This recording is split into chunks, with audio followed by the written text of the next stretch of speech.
एक बार एक व्यक्ति ने महान फिलोसोफर सुकरात से पूछा कि सफलता का रहस्य क्या है। What is the secret of success? सुकरात ने उस इंसान को कहा कि वह कल सुबह नदी के पास मिले, वहीं पर उसे अपने प्रश्न का जवाब मिलेगा। जब दूसरे दिन सुबह वह व्यक्ति नदी के पास मिला, तो सुकरात ने उसको नदी में उतरकर नदी गहराई की गहराई मापने के लिए कहा। वह व्यक्ति नदी में उतरकर आगे की तरफ जाने लगा। जैसे ही पानी उस व्यक्ति के नाक तक पहुंचा, पीछे से सुकरात ने आकर अचानक से उसका मुंह पानी में डुबो दिया। वह व्यक्ति बाहर निकलने के लिए झटपटाने लगा, कोशिश करने लगा, लेकिन सुकरात थोड़े ज्यादा स्ट्रांग थे। सुकरात ने उसे काफी देर तक पानी में डुबोए रखा। कुछ समय बाद सुकरात ने उसे छोड़ दिया और उस व्यक्ति ने जल्दी से अपना मुंह पानी से बाहर निकालकर जल्दी जल्दी सांस ली।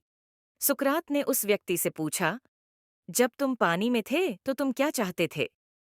व्यक्ति ने कहा, जल्दी से बाहर निकलकर सांस लेना चाहता था। सुकरात ने कहा, यही तुम्हारे प्रश्न का उत्तर है। जब तुम सफलता को उतनी ही तीव्र इच्छा से चाहोगे जितनी तीव्र इच्छा से तुम सांस लेना चाहते हैं, तो तुम्हें सफलता निश्चित रूप से मिल जाएगी। 200 अभ्यास का महत्व। प्राचीन समय में विद्यार्थी गुरुकुल में रहकर ही पढ़ा करते थे। बच्चे को शिक्षा ग्रहण करने के लिए गुरुकुल में भेजा जाता था। बच्चे गुरुकुल में गुरु के सानिध्य में आश्रम की देखभाल किया करते थे और अध्ययन भी किया करते थे। वृद्धराज को भी सभी की तरह गुरुकुल भेज दिया गया। वहां आश्रम में अपने साथियों के साथ घुलने मिलने लगा, लेकिन वह पढ़ने में बहुत ही कमजोर था। गुरुजी की कोई भी बात उसके बहुत कम समझ में आती थी। इस कारण सभी के बीच वह उपहास का कारण बनता है। उसके सारे साथी अगली कक्षा में चले गए, लेकिन वो आगे नहीं बढ़ पाया। गुरुजी जी ने भी आखिर हार मानकर उसे बोला, बेटा वृद्धराज, मैंने सारे प्रयास करके देख लिए हैं। अब यही उचित होगा कि तुम यहाँ अपना समय बर्बाद मत करो। अपने घर चले जाओ और घर वालों की काम में मदद करो। वृद्धराज ने भी सोचा कि शायद विद्या मेरी किस्मत में नहीं है, और भारी मन से गुरुकुल से घर के लिए निकल गया। दोपहर का समय था। रास्ते में उसे प्यास लगने लगी। इधर उधर देखने पर उसने पाया कि थोड़ी दूर पर ही कुछ महिलाएं कुएं से पानी भर रही थीं। वह कुएं के पास गया। वहां पत्थरों पर रस्सी के आने जाने से निशान बने हुए थे, तो उसने महिलाओं से पूछा, यह निशान आपने कैसे बनाए?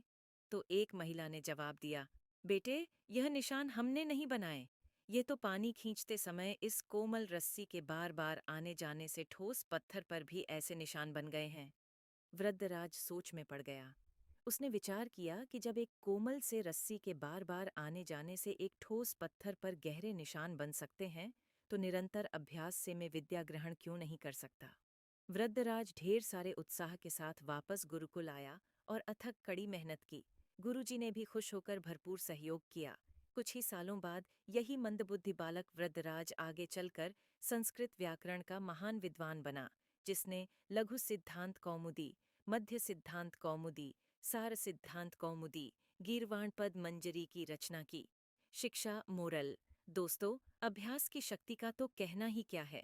यह आपके हर सपने को पूरा करेगी। अभ्यास बहुत जरूरी है, चाहे वो खेल में हो या पढ़ाई में या किसी और चीज में। बिना अभ्यास के आप सफल नहीं हो सकते हो। अगर आप बिना अभ्यास के केवल किस्मत के भरोसे बैठे रहोगे, तो आखिर में आपको पछतावे के सिवा और कुछ हाथ नहीं लगेगा। इसलिए अभ्यास के साथ धैर्य, परिश्रम और लगन रखकर आप अपनी मंजिल को पाने के लिए जुट जाएं।